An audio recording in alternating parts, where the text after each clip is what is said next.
Hello and welcome to Sound Librarian. I'm Stefan Schutz. I have a bit of a confession to make. I really like the Riddick films. I can't even say why I like the Riddick films. They're just good, plain fun entertainment. You don't take them too seriously. They don't take them too seriously. But they've got characters in them that are just entertaining to watch. The design's usually really good and they just work. So it was interesting to see when Vin Diesel decided to create games based on that same franchise. And this was another series of games that kind of passed me by for whatever reason. But I had them recommended to me for the sake of these analysis videos. So I've had a look at the original Riddick game for the first time for one of these analyses. Let's see what's in it.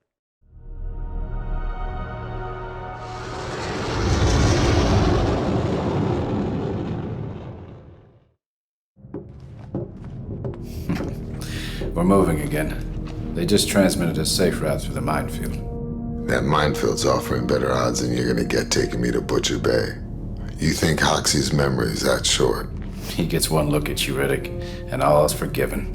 And I bank your bounty plus 50. Plus 50? Now come on, Johns. Greed is an ugly thing. You're in no position to negotiate, Riddick.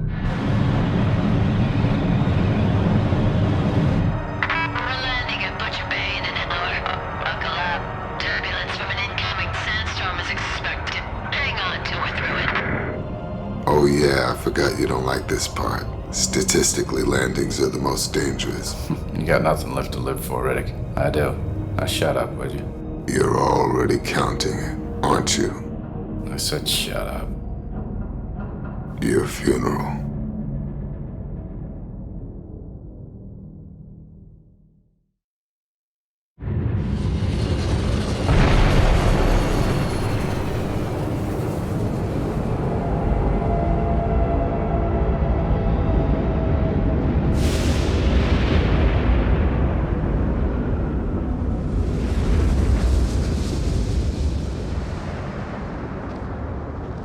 Hey, hold it. You go where I say, when I say. There's something interesting about the idea of the Riddick films being made into a series of Riddick games. And they carry on the story arc, I guess, in the fact that these all sort of fold into the Chronicles of Riddick story series. What's significant to me is that in many ways, the character of Riddick, the way that Vin Diesel plays him, the way the script is being written, just the general presentation of this character in the films is almost very game-like. Today, Johns, you get fucked. You don't move until I say so. Hey, hold it. You go where I say, when I say. I just wanted to look around. What I mean here is that Riddick's behavior in the films, he talks to himself quite a bit. He talks to other characters out loud, even though they're not there. It's almost like he's thinking out loud. Quite often they even have situations where he's talking to somebody who, in the film, he will talk to somebody who is probably not even close enough to hear what he's saying, and yet the film has that kind of suspension of disbelief, as though there's this conversation happening in normal voices, even though the two characters might be hundreds of meters away from each other. It's done in a very game-like manner. And the reason why I say that is because games often do this to help the player understand what's going on. The character might talk to themselves out loud, or you might hear the character's thoughts in their heads. And this is the first thing of significance in the Riddick games. DNA protection. New meat learns the hard way. We should get moving. You are in violation. Riddick, down here! And I really like their choice of how they've dealt with this. When Riddick is talking out loud to somebody else, the sound in this game is routed out of the normal manner of routing dialogue in a game. So if you actually have a 5.1 or 7.1 surround sound system, usually the dialogue for a game or a film or video is routed out of the center channel so that all the dialogue is in the one spot and there's a level of consistency. In the Riddick games, this is no exception. When he's speaking out loud, it does this. However, when Riddick's speaking to himself, they've actually routed it out of the surround speakers. So what you do is you hear it not out of the center speaker when he speaks out loud. You hear it out of, in a 5.1 speaker, it would be the two front speakers and the two rear speakers.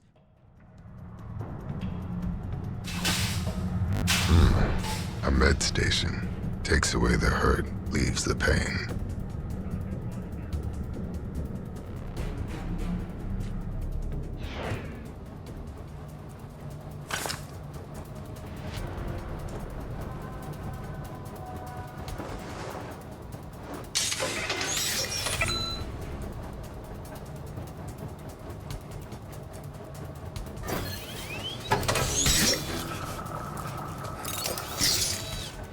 Hammerhead Puff. Soothing your pain since 2012. And they've done this to sort of give you this impression of you're inside Riddick's head. You're hearing his voice in your head. And I really, really quite like that approach. It's actually a very clever approach. So it gives you a very, very different feel for when Riddick is speaking or thinking to himself. And I've not seen this done in many other games. Rise and shine, jackass. So we've got the technical aspect there of how they've decided to mix the two different types of dialogue, whether it's internal dialogue or spoken dialogue, to give it more of a sense of presence for the player. I heard the food's good as well.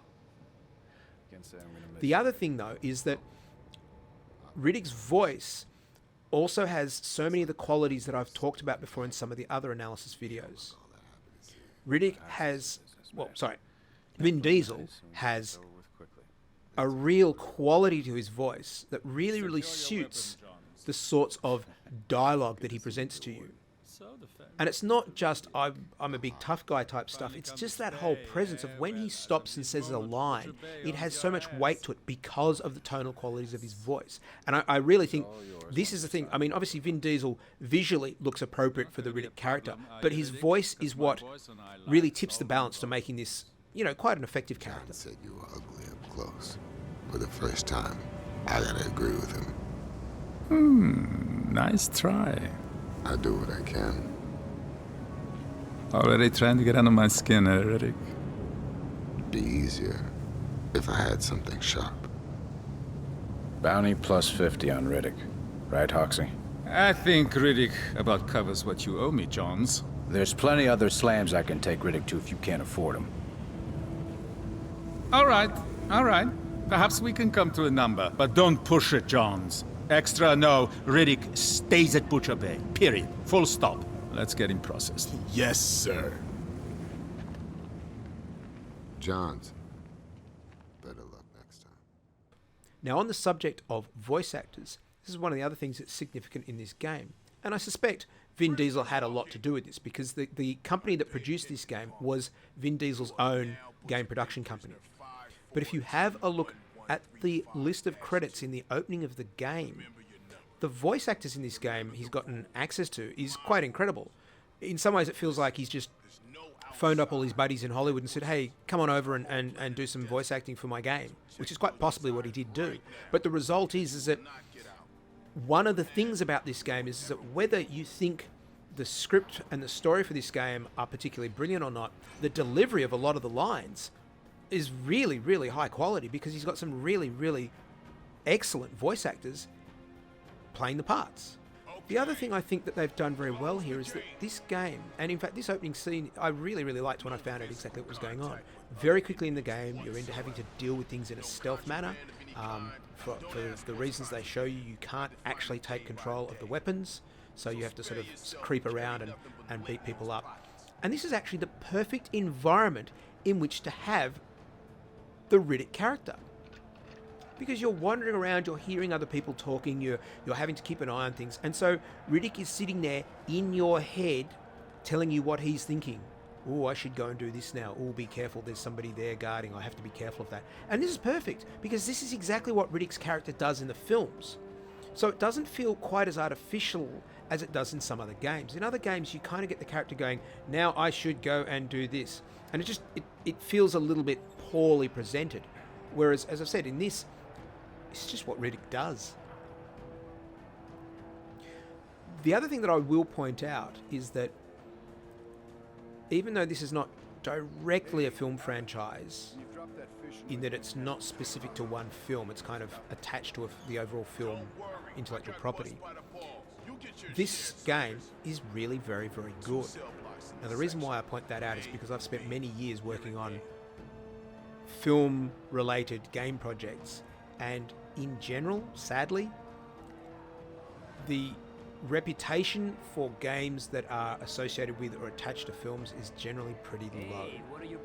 Quite often they're not given the time and attention that they need to be turned into a successful game. But also, one of the other issues is that an awful lot of film stories or concepts or film worlds don't necessarily suit a game.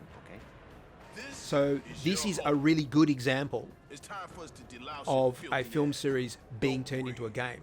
For when this came out, the quality of the graphics was very, very good. The quality of the voice acting for when this came out was outstanding. And the overall production qualities are very, very good. So this game is a very, very solid game in a lot of ways. The entire way in which it gives you this introductory sequence that gets you into the action of the game really quickly. It gets you into some combat, it gets you into some stealth, gets you into exploring, and then is discovered that this is all just him daydreaming, and then you get into the game proper, is actually a really nice way of getting you into the game. It's a really nice way of presenting the narrative. And it's actually quite a sophisticated way of presenting the narrative. That's their weakness. The foolish belief that they're in control. It'll be their downfall.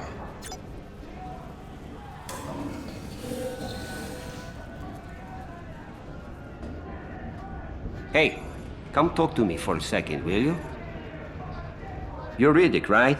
Well, there's a guy named Madsen talking like he knows you. He's in the courtyard just by the pit. So while the sound effects and the music in this game are solid, the production values in this game are solid, it really is all about the dialogue and the idea of how this game and this film franchise series really link together very, very closely and quite successfully into making what is a good quality product. But the voice acting is something that, especially for when this game was made, had some really significant aspects of it that make it well and truly worth taking a closer look at. You're here because you didn't pay your damn lawman in the first place. You got that right. And it applies to all of us. Hey, what's this fuss about Crazy Flyer? He's going on and on about busting out and claims he's actually found a way. That crazy bastard will probably just kill himself and get us all a month of runner lockdown. Somebody should stop.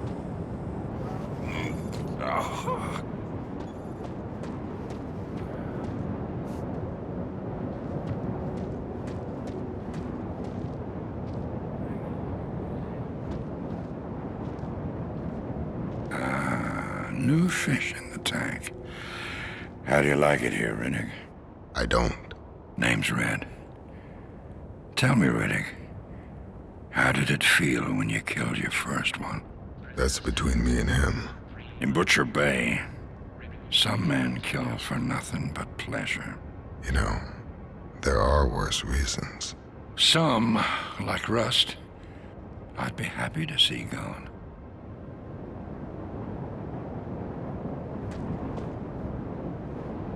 I knew you'd come eventually. Listen, Riddick, Rust pulls all the strings in this block. Personally, I don't much care for that. He's a thorn in my side. You want my help, Riddick? Remove the thorn. Get Rust. So the production values for this game are actually pretty good. The voice acting is great because it looked like Vin Diesel just brought in half of his Hollywood mates to do voice parts for this. And it shows, it makes a real difference when you have some high quality actors, or at least well paid actors, shall we say, performing the parts in a game. it just gives the whole storyline just a little bit more of a foundation to work with. This game is still available because I purchased it recently, so you can get the PC version online. It's inexpensive, it's fun. Check it out. Thanks very much for watching.